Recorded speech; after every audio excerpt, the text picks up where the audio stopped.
Picture this. Bethlehem, the so-called house of bread, is out of bread. Famine hits hard, so Elimelech grabs his wife Naomi and their 2 sons and gets out. They head to Moab, a place Israel can't stand. But when you're starving, you go where the food is.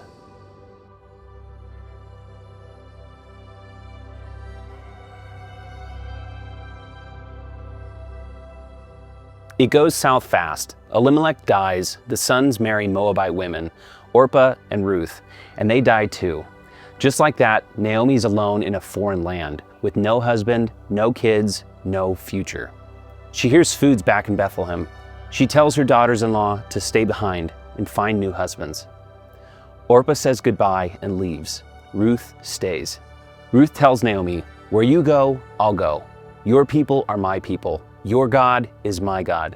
That's not just supportive, that's a full life shift. So these 2 widows, broken grieving, head back to Bethlehem. What happens next is something no one saw coming.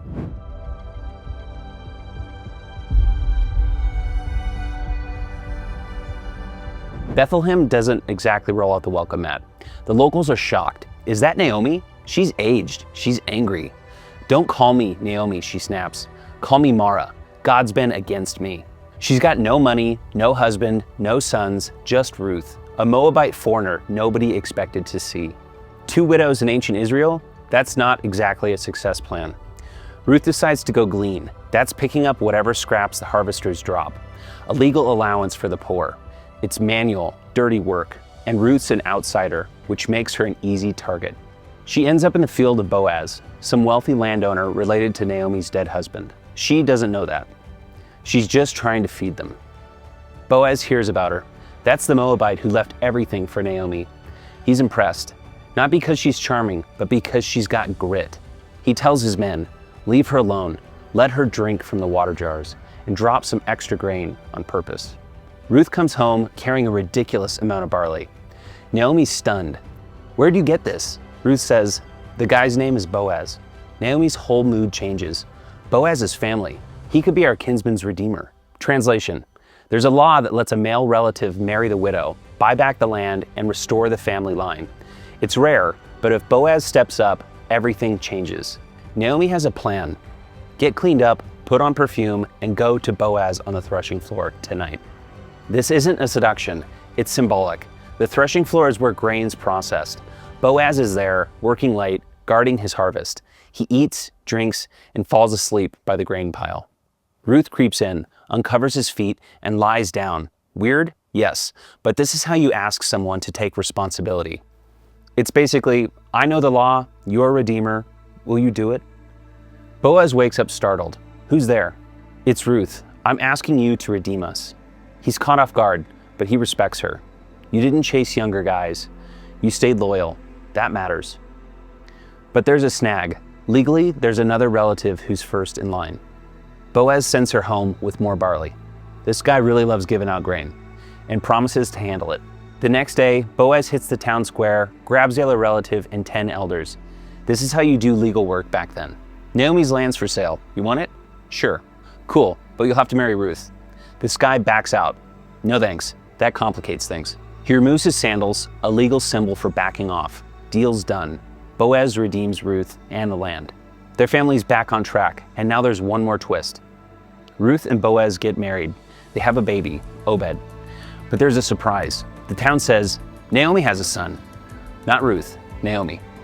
Because this child restores her name, her future, her family. She's no longer Mara, she's whole again. And here's where the story punches above its weight. Obed grows up, fathers Jesse, Jesse fathers David.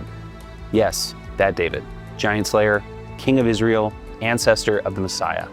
So Ruth, the foreign widow scavenging for leftovers, is David's great-grandmother. And she shows up again in Matthew's genealogy, a Moabite in the line of Jesus.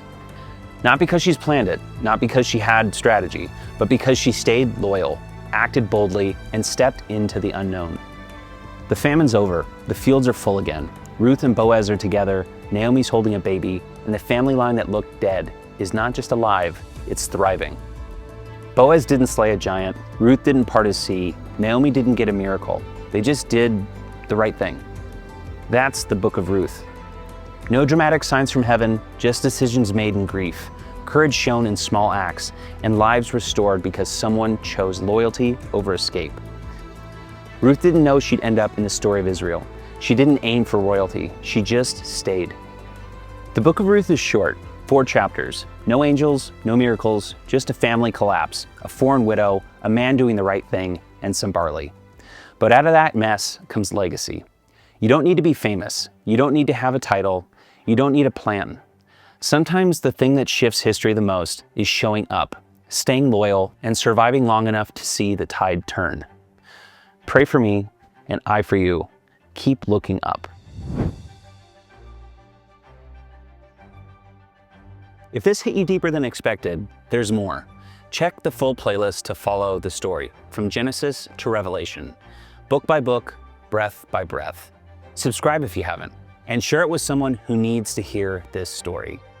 This is a very long road, and we're just getting started.